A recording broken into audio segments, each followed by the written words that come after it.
An Adelaide nightclub finds its way around the controversial lockout laws. A family tragedy leads to hope for the disabled community. The Adelaide Bite prepares for its return to baseball. And a general store in the Mid-North stays true to its roots.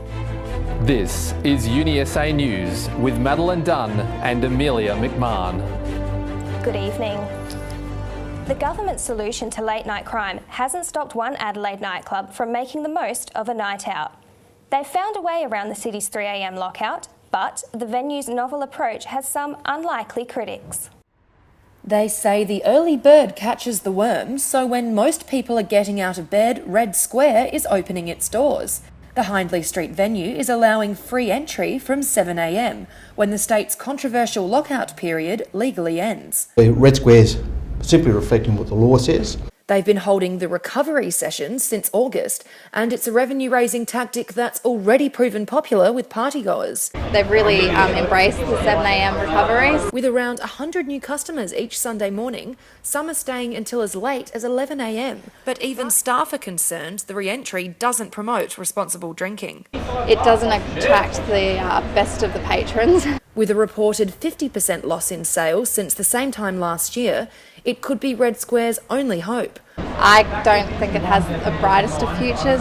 Neighbouring venue, the Dog and Duck, closed its doors in February, blaming the lockout laws for falling sales. But its new owners aren't convinced a 7 a.m. re-entry is the right solution. It's something I wouldn't go down. Red Square may have found their way around the lockout, but the Australian Hotels Association are confident that the laws are here to stay. Lockouts are here for the foreseeable future, and the industry's adapted and adopted to it. As for a recent push for an even earlier lockout at 2 a.m, venue owners have a simple message for the government. Leave it as it is. Madeline Dunn, UniSA News. An Adelaide man has turned family heartbreak into helping the disabled after his infant son tragically died in 2012. The Woodville gym owner has joined forces with Down Syndrome SA, giving back to the community who helped in his time of need. Gym owner Andrew Abbott tragically lost his son Angus due to struggles with Down syndrome.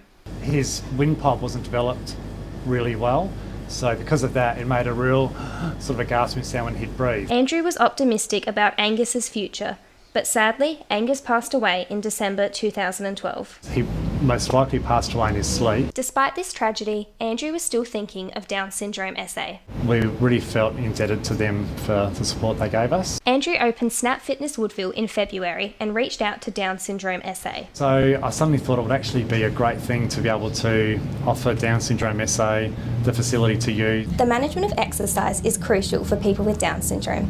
Having access to the brand new and high-end facilities at Snap Fitness Woodville has been a big win for Down Syndrome SA.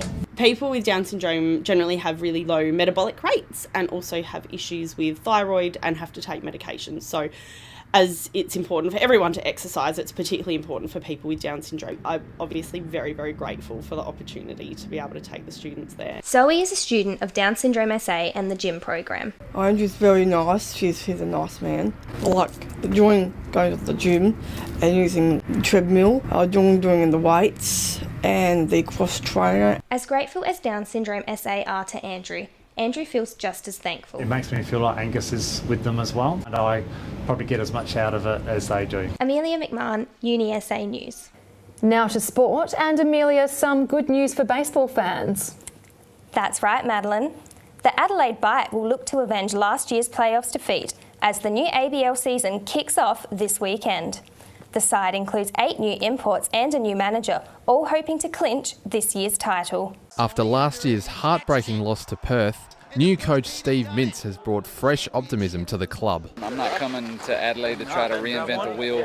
I'm coming over here just to help facilitate what's been taking place here for the last 4 or 5 years. And while Mintz may seem unfamiliar to some, Adelaide holds an important place in the Americans' heart, having played here in the 90s. I always wanted to come back to Adelaide, and then when Davo sent me the thing and said they were looking for a manager, I sent him an email back and I said, yeah, I said, I want to be the manager. Mintz is optimistic about the team's new lineup, with the inclusion of some top young American talent.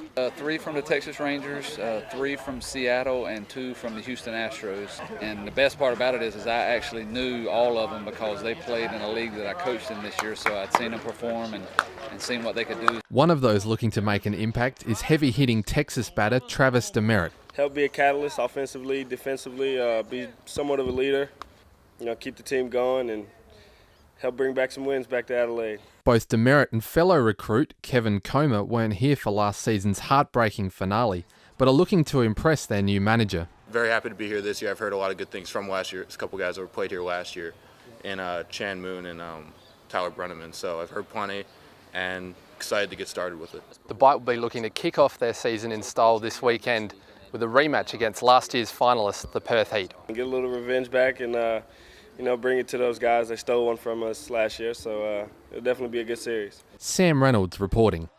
Aren't they looking good? They sure are. Thanks, Amelia. As supermarkets become increasingly automated, Merv Lehman's general store in the state's mid-north stands as a tribute to the past. You won't find any self-serve checkouts here, just Merv and his notepad.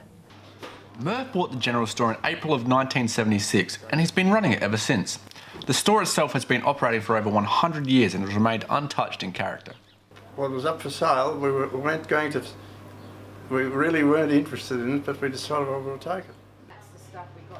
The store serves some 300 locals in the area, as well as visitors travelling through the town. Merv has said that it's allowed him to meet some interesting people. Meeting all the strange people from all over the world.